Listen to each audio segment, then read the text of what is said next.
the present.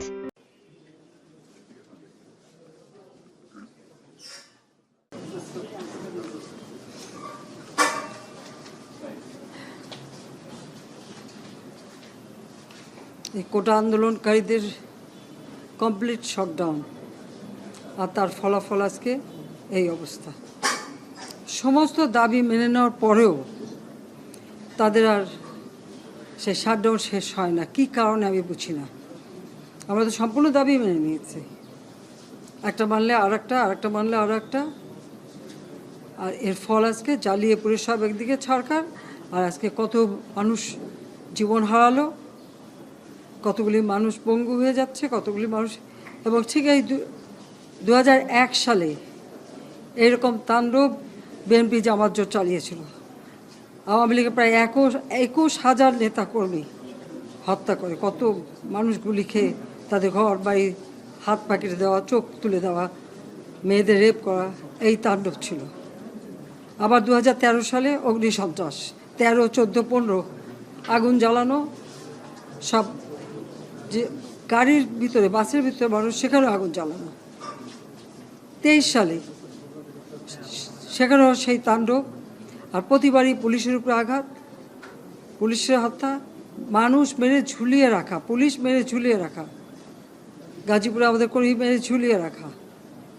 এটা কি ধরনের রাজনীতি আমরা জানি না। যেখানে দাবি করেছে প্রত্যেক দাবি আমরা মেনে নিয়েছি। আর মামলা তো তাদের না, আমার করা প্রজ্ঞাপন হাইকোর্ট বাতিল করে দেয়, সরকারের পক্ষ থেকেই তো আমরা আপিল করি, এবং ওই হাইকোর্টের সে রায় সেটা স্থগিত করে দেওয়া হয়। তাহলে তো আবার কোটা থেকে যায়। তাহলে আন্দোলনটা কিসের জন্য ছিল? একেবারে শাটডাউন করে সবাইকে তারপরে মারা। যে সমস্ত ঘটনা ঘটেছে আর যেভাবে মানুষগুলি ক্ষতিগ্রস্ত হয়েছে, আর যারা মারা গেছে আমি তাদের আত্মার মাগফিরাত কামনা করি। আর যারা এখন আহত তাদের সকলের চিকিৎসা সুষ্ঠুভাবে হচ্ছে। আমি আমাদের ডাক্তার, নার্স বা কর্মচারী সকলকে আমি আন্তরিক ধন্যবাদ জানাচ্ছি যে তারা দিন রাত অক্লান্ত পরিশ্রম করেছেন। এবং আমাদের স্বাস্থ্য মন্ত্রণালয় থেকে মন্ত্রী, প্রতিমন্ত্রী সহ আমাদের সকলে বারবার এদের দেখে গেছে এবং যা যা লাগে করে দিচ্ছে। আজকে চিকিৎসার জন্য যা যা লাগবে আমরা করে দিচ্ছি। আর যারা পা হারিয়েছে বা হাত হারিয়েছে, আমরা কৃত্রিম পায়ের ব্যবস্থা করে দেব, যাতে তারা আবার সুস্থ মানুষের মতো চলতে পারে, নিজের কাজ করতে পারে।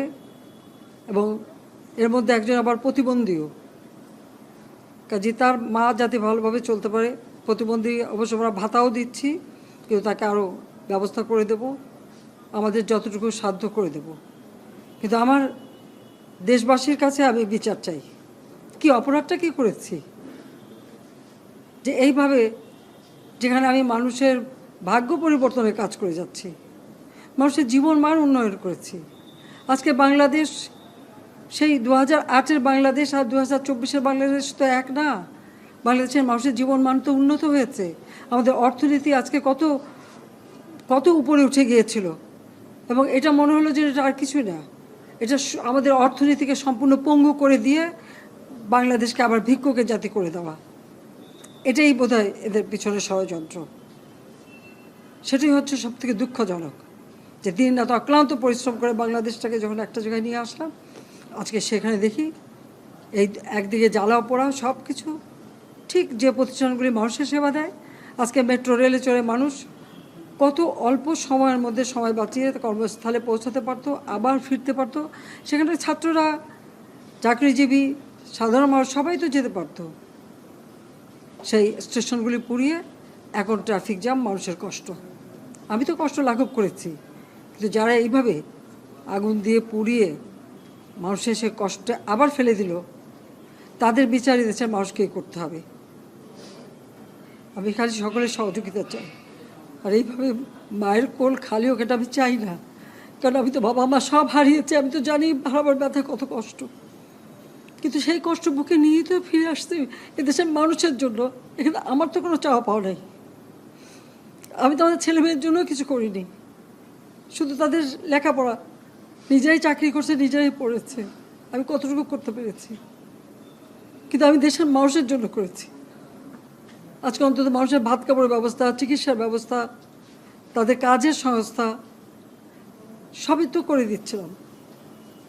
যখন আমরা এক উন্নয়নশীল দেশের মর্যাদা পেলাম, তখনই এই তাণ্ডব করে ঠিক যে জায়গাগুলি মানুষের সেবা করবে সেই জায়গাগুলিতেই আঘাত। শিক্ষা প্রতিষ্ঠানে হল ভেঙে দেওয়া। সবচেয়ে দুর্ভাগ্য যে ভিসির বাড়িতে আগুন দেওয়া। এর আগেও একবার ঢাকা ইউনিভার্সিটিতে ভিসির বাড়িতে আগুন দিয়েছিল, আপনাদের মনে আছে। রংপুরে সেখানে আগুন দিয়েছে। ময়মনসিংহ কৃষি বিশ্ববিদ্যালয় থেকে শুরু করে বিভিন্ন জায়গায় এই তাণ্ডব চালিয়েছে। রাজশাহীতে এই তাণ্ডব চালিয়েছে। বিশ্ববিদ্যালয়গুলিতে সেশন জট ছিল। আমি সরকার আসার পর থেকে কোনো সেশন জট নাই। লেখাপড়ার মান উন্নত করা, যাতে এখান থেকে পড়ে আবার বিদেশেও পড়তে হবে, সেই ব্যবস্থাও করে দিয়েছি। কিন্তু তারপরেও কোটা সংস্কার আন্দোলন, কোটা তো আমি বাতিলই করে দিয়েছি। আমি আহ্বান করেছিলাম যে একটু ধৈর্য ধরো, হাইকোর্টে শুনানি হবে, হাইকোর্ট যে রায় দেয়। না, তারপরেও এই আন্দোলন হবে। আজকে এই যে এতগুলি মানুষের জীবনের ক্ষতি হলো, এতগুলি পরিবার ক্ষতি হলো, এর দায় দায়িত্ব কাদের? আমি দেশবাসীর কাছে সেই আহ্বান জানাবো যে এই ধরনের ধ্বংসযজ্ঞের জন্য এই দেশকে নিয়ে আর কেউ চালাতে না পারে। আমি সকলে সাহায্য চাই। আর আমি চাই না এভাবে মায়ের কোল খালি হোক আর এভাবে মানুষ অসহায় হয়ে পড়ুক। এই হাসপাতালটাই তো আজকে আপনারা দেখেন কত সুন্দরভাবে করে দিয়েছি। কিছু নেই হাসপাতালে, একটা লিফটও ছিল না আমি যখন সরকারে আসি। আর সেই এই হাসপাতালও আমার আব্বা স্বাধীনতার পর জাতির পিতা বঙ্গবন্ধু শেখ মুজিবই করে দিয়েছিলেন। আমি সেটা উন্নতি করেছি বলেই তো আজকে চিকিৎসা দিতে পারছি। নইলে এত রোগীর চিকিৎসা দেওয়া কোনোদিন সম্ভব হতো না। তো আমার কি এটাই অপরাধ যে আমি মানুষের জীবন মান উন্নত করার জন্য কাজ করেছি? আর সেই জায়গাগুলিকে হামলা করতে হবে? কোভিড-19-এর সময় যেখানে আমরা সব থেকে ভালোভাবে মানুষের চিকিৎসা দিতে পেরেছি, সেই কোভিড হাসপাতাল সেখানেও আগুন দিয়েছে। এটা কী ধরনের খেলা? যাক, আমি আর কিছু বলতে পারি না। আমি যে এগুলি এক একদিন দেখি আর